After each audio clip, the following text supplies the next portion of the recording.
Hello, everybody. We have another guest on the Find Your Model Health podcast today, the official podcast for those looking to optimize their long-term health and weight goals, and more importantly, understand how your body really works. So I hope you have been enjoying these guests I've had on, because it's been a goal of mine for almost 2 decades now to help people understand how their body works. So we have a fantastic guest on, but before we get into it, I want to remind you all that the information in these podcast episodes is for informational purposes only and should not be taken as medical advice. Please consult your health practitioner before making any lifestyle changes. So today we welcome Dr. Shivani Gupta. She's an Ayurvedic practitioner who has studied Ayurveda in India and the US for the last 20 years, which culminated in a PhD on turmeric, which I know you're all going to be interested to hear about. She also is a speaker, an author, if I'm correct, and a mom of, I think, 2 children, but you can correct me on that. So welcome, Dr. Gupta. It's nice to speak to you. Will you please first tell us how you got into Ayurveda, because it is obviously a specialized area of health. Sure. So, Ayurveda is a system of medicine from India that's over 5,000 years old. And most people wouldn't encounter it until you had so many health struggles that finally someone was like, maybe Ayurveda would help you. And that's kind of how I got to Ayurveda. I grew up in an Indian household, but I was born here in the US. And as I grew up, my parents would take me to the pediatrician anytime I had a health issue. And for every cold, they gave you a prescription for antibiotics, and you would just do your course and you'd eventually get better and you'd move on. And by the time I got to high school, I was having these chronic colds. Like every month I had another cold, and they were like, oh, amoxicillin's not helping. Let's just move up to Augmentin. And so it was just course after course after course of antibiotics. And by the time at that time, we were going to India every year to see the family. And every time I went to India, I'd get disastrously sick. It's like if you went to Mexico or you traveled internationally, you drink a bit of the water and boom, like your system just goes down. And I remember one of those times the doctor was like, listen, she's going to have to go to the hospital. Like she's so unwell. And he sat me down. He's like, I need you to take these 11 medications. And I looked at it and I was like, you're going to have to tell me what these do, because I'm really frustrated with everyone telling me what to take. But in the end, I'm not healthy. I don't have a good immune system. I just feel worse after the last time you guys gave me crazy antibiotics. My stomach hurt so bad, I had to give up orange juice and certain foods. And at that point, I was like, this is not nice. I love orange juice and the foods I eat. So I looked at the list and I said, I think we're in India right now, and there might be another approach. Like, could you find me something else, some spice, some herb, something natural? And that's when I thought to myself, I'm going to go find that myself. I need to find new tools in a new toolbox, because obviously the current system is not giving me the health I want. I don't have the immune system I want. And so I went on a journey. I went to every top detox center of Ayurveda through India. I found all the top gurus of Ayurveda. I sat at their feet and I was like, tell me, explain this to me. I don't understand. And what's fascinating is Ayurveda is pretty complex. It's pretty deep. It's pretty vast. And in some ways, it's kind of gross. Like if you go to do an Ayurvedic detox, it's pretty intense. The oils stink. And so I remember thinking, all right, I'm going to have to find a way to make this palatable and enjoyable in the West, or no one's going to sign up to do any of these things. Yeah. And so that's been my journey this whole time. It really is that idea of our mess becomes our message. A lot of us, including myself, we've had our own issues, and then it brings us to the point where we want to teach people based on what we've learned. But correct me if I'm wrong, and I found this out the other day when I was studying something else. There's a lot of talk about Chinese medicine. Traditional Chinese medicine is a big thing. And people do talk about Ayurveda, but I don't think many people know this, because I was like, no way, that Ayurveda has been around 5,000 years, but traditional Chinese medicine has only been around 3,000 years. It was actually the Ayurvedic practitioners that passed on the information to the Chinese. And I was like, because people talk about Chinese medicine for so much nowadays that you would think that's the original medicine, but it's not, according to the books. You know, I have not read that. To me, I find all the ancient practices valid, all of them. So when the NIH calls this all complementary and alternative medicine, I'm like, no, actually, we were all original medicine. This was plant medicine. This was healers looking for solutions and testing every leaf on earth and everything on earth through thousands of years. So traditional Chinese medicine, I think, has done a great job of building the system of medicine in a way that the West would agree with and approve. They knew how to bring it across through the right channels. And now it's Ayurveda's turn to do the same thing.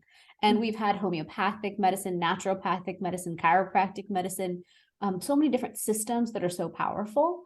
Traditional Chinese medicine is one. But yes, Ayurvedic medicine, if you look at the sacred texts, I have the original textbooks, they describe surgery, pediatrics, obstetrics, like all the systems of medicine that we now think of as specialties of allopathic medicine, they were written about in these ancient textbooks. So it makes sense that, you know, as this wisdom was created, it was spread throughout the East.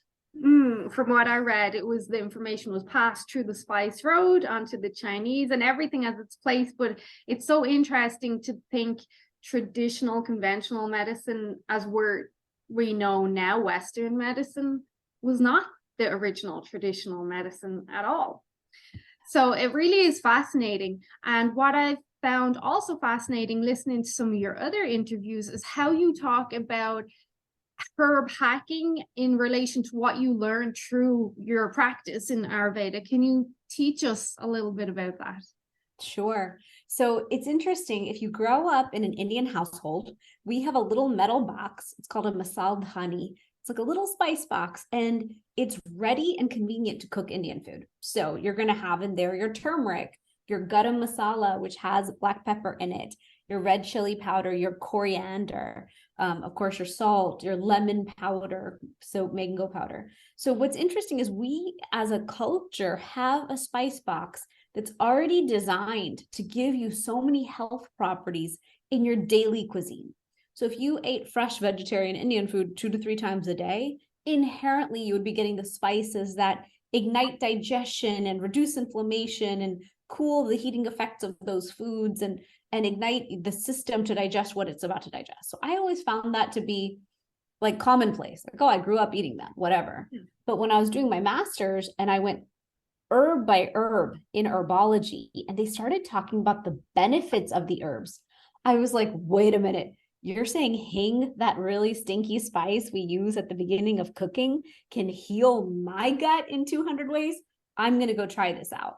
And so the same remedies that my grandmother had been using on me as a child, where I was like, whatever, grandma, sure, I'll drink your weird drink, turned into what I used hundreds of times when I was pregnant, throughout my life. I used these remedies last night. I use them on my children. So every time I eat something that has gluten or something that upsets my stomach in any way, one simple elixir, and I'll teach it to you, you take a cup of water, you add a pinch of a spice called hing. You can look it up. It's Hing. It's available on Amazon. And then the second one is called kala namak. And kala namak is like a purple salt, Kala. Namak is Namak. But this spice, you just put a pinch of each, boil it, bring it to tea temperature, and you just drink it like a tea. Simple.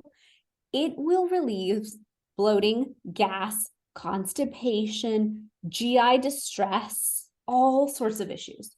So to me, that is the ultimate hack. If you can pull 2 spices out of your cabinet and in under 10 minutes solve a problem, that's amazing. So to me, spices are superfoods. Spices are the super herbs and super spices we need to understand and have a feel for, so that if something comes up, we're supported. I taught my clients, which is funny, I teach my clients about superfoods. but I've always taught them about super herbs. But you're the only other practitioner that I've heard say super herbs. And I've always said, I prefer super herbs because they're a lot more versatile. Like, to make a tea out of hemp seeds is not very practical, but you can always make a tea and it's very bioavailable. So you're saying, like, you had this spice box, which is a medicine box. So Yes. our spice drawers technically become, or should become our medicine drawers. Exactly. It's very powerful. Fennel is very powerful. Cumin, very powerful. Turmeric, of course, super powerful. So the more we understand those herbs and reach for them and get in the habit of using them for teas and things, like for me, I carry peppermint tea in my purse every day, all day. And if I'm in a restaurant, and it's happened before, I was in Miami in a meeting and I ate a burger and it had something in it that made me so sick. So I'm in the business meeting, trying to finish this meeting, trying to figure out how I'm going to drive an hour home, falling sick, like nauseous inside my body. So I was like, could I please have a cup of hot water, pull out my tea, of course, make it as strong as I can, drink it. My whole system cools down, settles. That's magic. That's plant magic for you. It's fully available to us at all times. Tea is medicine. I always say tea is medicine. It's easy to get in. It's something people will do, they can utilize. And actually, I laughed there because I went to a business event 2 weeks ago and I was like, well, I'm not eating or drinking. Christmas is coming. I'm going to put in the effort now. And so we all sat down and I pulled out a load of detox tea bags. I was like, does anyone want one? And they were like, you are unbelievable. I'm like, gotta practice what you preach. But I love, even if I go to Starbucks, I bring my own organic green tea and I bring my own mushroom coffee. And my kids are like, you're the weirdest person ever. And I'm like, health first. Absolutely. I always, in every airport, I walk up to Starbucks or Pete's Coffee. I'm like, can I please have a cup of hot water? And then I walk over and I make my own tea because I can't drink their tea. I know. So if I'm on vacation and I want a mocha, well, first I have to have my good stuff first and then a mocha. So you have a PhD in turmeric. I've actually never heard of that. I didn't know you could get a PhD in turmeric. Tell us more about that. Sure. So I was doing my master's and I was studying everything and I got into herbology and I was sitting there in herbology class and I was like, ashwagandha can change our lives. I read about turmeric and I was like, I knew turmeric was great, but I didn't know it was that great, that it could be that life altering. And my family history is one of diabetes. And so I knew, if people are going to be diabetic, it starts with inflammation, it starts with obesity, it starts with lack of movement, all those types of things. So I thought, you know what, turmeric is so powerful. I wonder if we use turmeric strategically, intelligently, in a new way, if we could somehow prove to people that we needed to use turmeric every day in our food. So I started studying it. And then all of a sudden I talked to my advisor and I wanted to do a PhD on Ayurvedic pregnancy. That was my original topic of interest. I'm very passionate about pregnancy and that's what my first book was on. But when we talked, he's like, you can't do clinical anything on pregnant women in the West. It's not going to happen. So we decided that since turmeric was my other passion, we would dive into it. So I read so much science on turmeric over those years. And I became so passionate because I was like, curcumin does everything. It's anti-inflammatory, it's immune modulating, it's antioxidant. So if I want to stay young and vibrant and beautiful and protect my immune system and reduce my inflammation and prevent my family history, this is it. So after my PhD was done, I went and met with a factory owner who I knew, who was a dear friend. And I said, do you think we could try? Could we try to create something here that would change the world? Because I was like, if I don't change the world, I don't want to do it. I'll keep studying and writing books and doing other things. But that was the impetus to build my supplements. And what do you love about it though? Like, why do you write? I mean, we've all heard turmeric is great, but what makes it such a passionate topic for you? So to me personally, because I would go to India as a kid and every year I would land and someone else would die or have a horrible health issue happen. So I remember I landed in India and they were like, okay, you have to go see your grandpa. He's not going to last much longer. And I was like, what are you talking about? And you went in and there was like a pipe down his nose. His leg was amputated. Another time I was sitting in college, they said, your mom's dad just passed. He had a heart attack because of his advanced diabetes. So to me, I realized that my parents were going to be like their parents, and I was going to be like my parents. Mm. And I couldn't understand how in this world that has so much abundance and so much good, we can go through our whole lives. Like, I'm a mom, I'm an entrepreneur, so I'm building this awesome life. And all of a sudden, my last 20 years is going to be horrific with horrible disease and surgery and horrible diagnoses. And then my family has to watch me get tortured. That was it. I was like, that is not okay. There has to be a switch around. So I restructured my whole life. Like, I reduced stress. I exercise very regularly. I go to yoga. So I built a very good life for me, very healthy life. And then I couldn't figure out, how do I convince everyone else to do this? And so that's where I was like, okay, well, if I give you a quick solution, maybe you'll feel better. And once you feel better, then we can start those next conversations around lifestyle change. So you started prescribing then turmeric. Well, I designed and formulated my turmeric supplement. So I went to my factory and I was like, listen, I want to design something so potent that even doctors will choose this over the other stuff that they give us that has side effects. And my whole in-law family here in South Florida is all physicians and surgeons. So when I started evangelizing turmeric, and I was like, oh, like, you're seeing joint pain, turmeric can fix that. They were like, prove it. We don't believe that to be true. Supplements have never done that kind of like heavy lifting. So I went to my factory and I said, listen, let's go find the most potent curcumin we can find on earth, like the most crazy potent ingredient. Don't worry about the price. I just want to see what it'll do in the body. So we sourced it. My factory thought I was insane. They were like, no one does this. You're going to make nothing and you're going to crash and burn in a year. And I was like, just let's be patient. Let's try it. And once we built the formula and put it in the hands of orthopedics, we saw how powerful it was at reducing inflammation in the system. So to me, that's my life's work now. If I can prove consistently that the entire field of medicine, every time they say you have something-itis, gives you a natural solution alongside or instead of their other solutions, then that to me is changing the world. That's showing people natural stuff can work and we can choose to take care of ourselves in a new way. And I don't want to know your proprietary blend or anything like that, but are you looking for a certain kind of range or percentage of curcuminoids that you found to be most efficacious? Because a lot of people will just buy turmeric from the store down the road.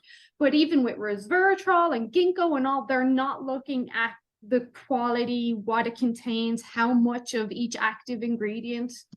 Totally. You know, it took me until my PhD was done to understand what was in the bottles. I couldn't understand. Like, I had bought, everyone's on the market. I was testing them. I was like, well, someone must make a great one. Let me understand. And so as I studied the labels, I was like, wow, a lot of these just say curcuma longa, 1,000 milligrams or 1,500 milligrams, but curcuma longa is the plant name. You're talking about regular turmeric. Like, what's happening here? Or BC complex, BC3 complex. So basically, out of the entire turmeric plant, only 3% is the curcuminoids.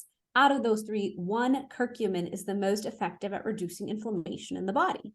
So people tell me all the time, I'm juicing my raw turmeric. I'm like, that's not very useful, guys. I know we love everything fresh and natural and in whole plant form. I get that. But in the case of turmeric in India, we never took fresh raw turmeric and really used it other than radish or garnished. So fresh turmeric, I don't consider useful. Then you take it and you put it in dried form. You dry that and create like a potent powder.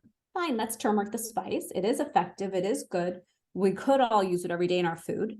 But even Indians who eat turmeric, like I eat turmeric every day in my food, that's not enough to significantly reduce inflammation and the chronic low-grade persistent inflammation, which is like a forest fire burning in most of our bodies. We live in modern day times. Different stressors are, I mean, if you think about it, how clean is our water? How clean is our air? How clean is our indoor air? Our environmental pollutants, the toxic burden on our bodies, the GMOs we're consuming. I mean, it's kind of mind-boggling, but I think we all know at some intrinsic level, there are some issues going on in the body, and inflammation reduction helps the body communicate better and be ready to defend itself against any outside pathogens that come. So to me, I wanted to find out of the curcuminoids, just curcumin at a full highest potency. So standardized to 95% is like a basic. We shouldn't take curcumin unless it's standardized. Once standardized, I wanted to find a place that pushed even higher. And I found a 98% grade potency. So I made one formula called Turmeric Gold, and it has 500 milligrams of that ingredient at a full dosage. And since I built the company, everyone's like, please cut that in half. That's insane. That's too expensive. You're not allowed to do that. And I was like, you know what? I want to compete in orthopedics, rheumatology, and chiropractic. I want to prove my point. So 500 milligrams, then I have 50 milligrams turmeric added back in, just to acknowledge that whole plant still has an impact, and whole plant with extract has its own wholeness that it brings to the whole equation. And then the 4 milligrams black pepper extract to increase that absorption. That's one formulation. Then I made another one called inflammation relief, and it has what you're talking about. So 400 milligrams curcumin, but I added boswellia, dried ginger, guduchi, amla, black pepper. So I wanted to honor what an ancient Ayurvedic doctor would have given you thousands of years ago, like the whole thing in a symphony. And it's interesting because over 7 years, I was very pro turmeric gold, and a lot of my doctors have combined them.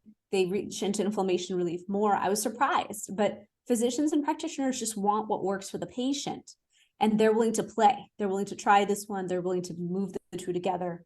So it's been cool. But I would say 90% of people take both formulas, and then all their chronic joint pain is just reduced. I'm glad that you touched on that point, that a lot of practitioners will play around and trial and error. Yeah. People don't understand there is trial and error. They think if they go to a practitioner, we're going to give them that answer. This is it. There is a lot of trial and error. That's really helpful what you said, because people don't understand what potency am I looking for? What percentage am I looking for? And then the symphony, when we take isolated supplements, they can be great, but a lot of time in nature, these molecules complement each other and they help each other work better. So you did touch on inflammation, and I know that's a lot of your work. I was wondering if you could just talk a little bit more on what you're seeing in regards to triggers for inflammation, especially around stress, because inflammation is, I think, the dominant illness nowadays in what we're seeing. For sure. It totally is. You know, I call it mental inflammation, because people think that we can just keep living these lives that are stressful and that we'll just rest more later, we'll sleep more, we'll take a vacation to recover. But stress in the moment is you're constantly paying that price. So for example, if we're going to run through our day, like as women, as mothers, as entrepreneurs, as anybody who's doing anything in life, if you're running your day and you're constantly behind the 8 ball, you're constantly thinking, oh my God, I have to do this, I have to do that. The list of things never ends. You've put your body into the sympathetic nervous system. You're in fight or flight. So all systems around digesting and nourishment and healing the body, they're turned off. You run your whole day like that. All of a sudden you sit down to dinner. A lot of times finally people sit at dinner and relax. That's the one meal where you finally eat in peace. Some of us, not all of us. And when you finally relax, then you're in your parasympathetic, you're in rest and digest mode. And so my problem with people is we're not acknowledging that the way we've designed our lives is problematic. The amount of things that we want, what we crave, what we're trying to build is what's giving us a detriment to our health. And then by the time we realize it, like a lot of the times people will say, oh, I just really don't feel good. Now I need your help. I'm like, in my mind, I'm like, there were a lot of points along the way where you guys, because women around me say, I'm tired, I'm fatigued, I'm achy, I'm stiff, I don't feel good. I think it's perimenopause. I think it's aging. I don't know. Guys, aging is like a construct. I don't think it's for real. I think we have a choice every day around how we build our health. I consider myself healthier and more vibrant, and I feel better every year. When my birthday comes, people are like, how are you? Whatever. I'm like, I feel more awesome than last year. And so that's where I really think people don't realize that inflammation is the root cause of a lot of what they're complaining about. When GI is off, when we have a lot of headaches, when we have symptoms around our joints not feeling right and getting stiff, and tendonitis, bursitis, arthritis, any of the itises, really, this is all just inflammation, gastritis. So if inflammation is the root cause causing all of the issues, and we're waiting until the symptoms are getting really loud, we're almost waiting too late to start addressing the issue. Versus if we address this issue much earlier, like the minute I heard my kid say the other day, I've been having headaches a lot for 3 weeks. Pause. And my husband, he's in medicine, he's totally fine with her taking Tylenol. And I'm like, hold on. First of all, there's essential oils. Of course, we can put essential oils on the temples and all that, but let's take a huge step back. Is there gut dysbiosis? Is there too much stress in the day? Is there sleep being impacted? Like, where is the imbalance? And where are we going to address it so that upstream everything gets healed as well? So what you're saying and what I've said is that when aging is this compounding effect of inflammation, and Joel Green puts forward that aging is actually inflammation of the blood. So there's a lot of research out there. So that's the compounding effect, is making us old. But then on the other side of this, we can actively choose each day to practice anti-inflammatory protocols, take some turmeric, take some spices, herbs, whatever. But for some people, that choice is too hard. And we know that. Unfortunately, the choice is too hard. So, do you have any other tips that you would give your friends, your family, your clients on helping to reduce inflammation that might be considered more an easier choice, shall we say? Yeah, sure. There are a few. I say start with sleep. I became obsessed with sleep a few years ago. Sleep is when we clear inflammation. If we're not going to sleep properly and drop into the deep sleep states, we're really impacting sleep. So I built a 6-week program, 6-part program in 2020. And my goal was, if I can show you how to sleep profoundly, that will shift how you feel all day. It'll shift how you eat all day. It'll shift your motivation to exercise in that day, and that can shift inflammation. So that's one. And I consider sleep one of the easier of the health rituals that we can do. Another one is get up and move. A lot of people have just gotten out of the habit of exercise and movement. And I get it. We went through a pandemic. We all got real sedentary. But that extra weight, that obesity, that inflammation, that mental inflammation has kind of stacked up. And now it's our job to just chip away at it. And I don't mean go to the gym and like do crazy workouts. I enjoy those and strength training, but walk in nature 10, 15 minutes a day and keep investing in that as like your self-care for yourself, not as torture. So I try to encourage people to move, because if we're moving lymphatic system, our system can clear through and heal. And as an Ayurvedic practitioner, I know for a fact nature can do far beyond what I could ever do in terms of healing anyone. So my biggest recommendation is just get out in nature, move gently, walk, and it will heal you. And a third one is just shifting diet. So I made something called like a 7-day inflammation challenge. And that 7-day inflammation detox is so people can just slowly release the inflammatory foods in their lives. I had someone today at the gym who came up to me and she's like, I just learned I have to be gluten-free. I have the gene for Crohn's disease, and this is just so hard. And I said, I sympathize. I'm gluten-free. I said, gluten-free is hard until it's not. You just have to figure out how to build a life that's gluten-free. And once you do, it's your life. It's okay.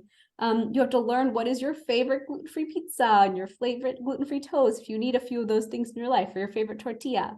But those shifts over time all add up. And if we can invest in an anti-inflammatory diet, anti-inflammatory lifestyle, I think we've done our absolute best then to invest in like our longevity being one of vibrant health, one of thriving, one of feeling incredible, and preventing a lot of things that we've seen in our families. Yeah, it is wash, rinse, repeat. Wash, rinse, repeat. So another thing that just popped into my head while you were speaking there, and I won't keep you much longer, but I'm sure you've heard of grounding or earthing. Is that something that's practiced much in Ayurvedic medicine or in your ancestry? I'm sure it is, But I was just curious as you were speaking and you mentioned nature. We know touching a tree can be very healing, with the whole concept of grounding or earthing as well. Yeah, I've been to an incredible destination spa in India called Ananda in the Himalayas. It's like a 7-star Ayurvedic resort. Then I've been to really normal ones that have all levels. Like I went to one called Jindal Naturopathy Institute in Bangalore. I did a 21-day detox there. And if you do a proper Ayurvedic detox, which we recommend doing 21 days of every year, and most people are like, I'm not giving up 21 days for anything. I have work. I say break it into 7, 7, and 7, or 7 and 14. But at those places, they have you walk almost like on rocks in the water, because we want to create that acupressure effect. They encourage us to do pranayam, breathing meditations every morning outside in nature, walk in nature, yoga outdoors in nature, walking barefoot in the grass, picking our own fruit according to our own dosha, learning how to cook according to our own dosha and own mind-body constitution individually. And so really becoming one with nature, which we kind of don't do anymore in modern day society, but really connecting with nature is one of the most powerful ways we can heal the body. So in 2020, when the world went nuts, I really sat down and thought for myself, like, what am I going to do? How am I going to keep my family okay? And the answer that rose up out of me was nature. So every day I went and found a new park, new place with water. And I was like, we're going to go walk around, kids. And they're like, I don't want to. I was like, don't you worry. Nature will keep us healthy. And I don't have to worry about this pandemic. And I was right. We were fine. We did wonderfully.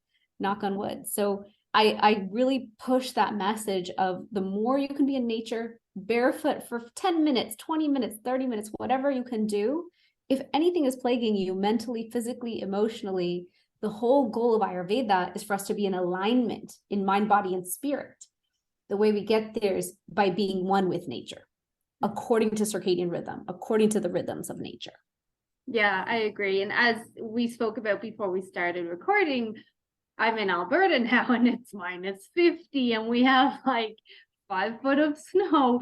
So getting out and grounding is not very practical, but I do have clients that will still go out in their bare feet for a couple of minutes. And there's still some people that will do cold plunges in this cold, which potentially could be dangerous, but there is ways to do it.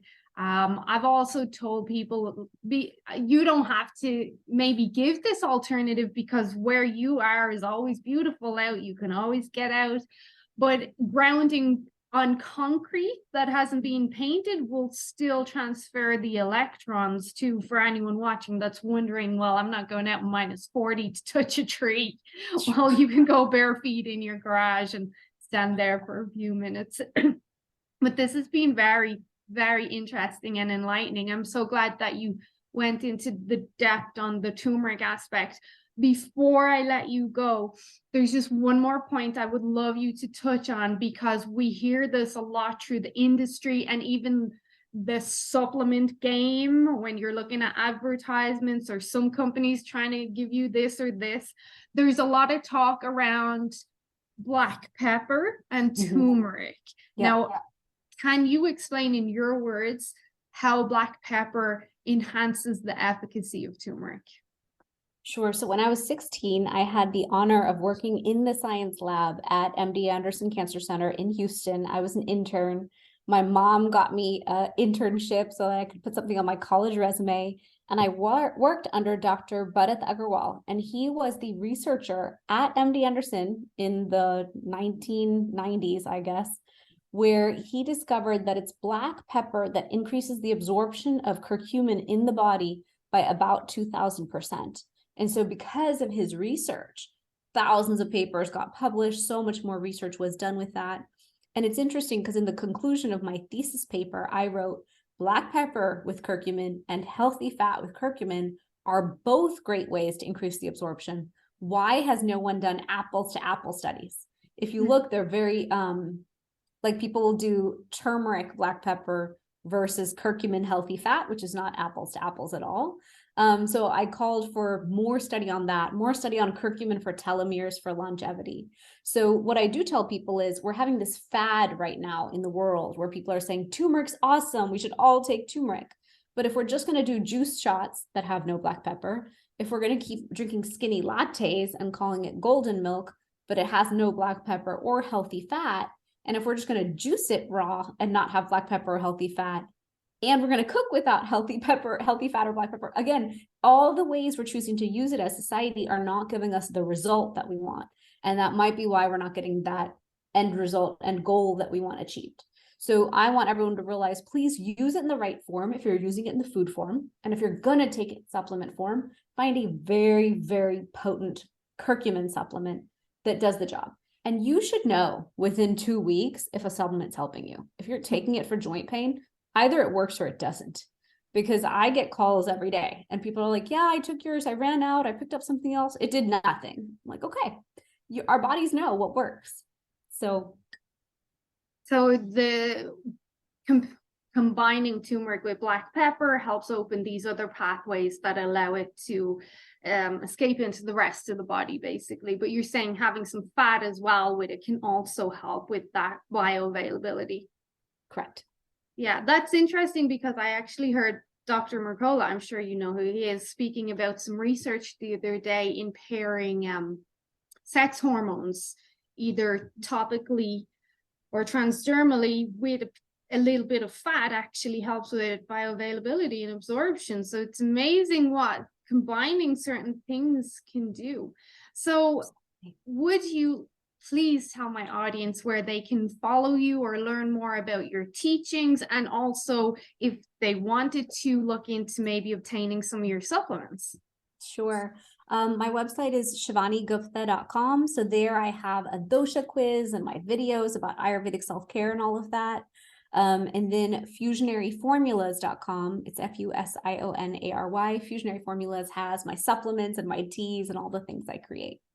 That's brilliant. I will put all the links in the description once everything's done. Thank you for your time today. I hope you and your family have a great Christmas. This was an amazing talk, so thank you for that. I kind of gave you some curveballs there, but you were well able to answer them. Of course. No, thank you. This is great. Thank you for your time, and we'll speak again soon.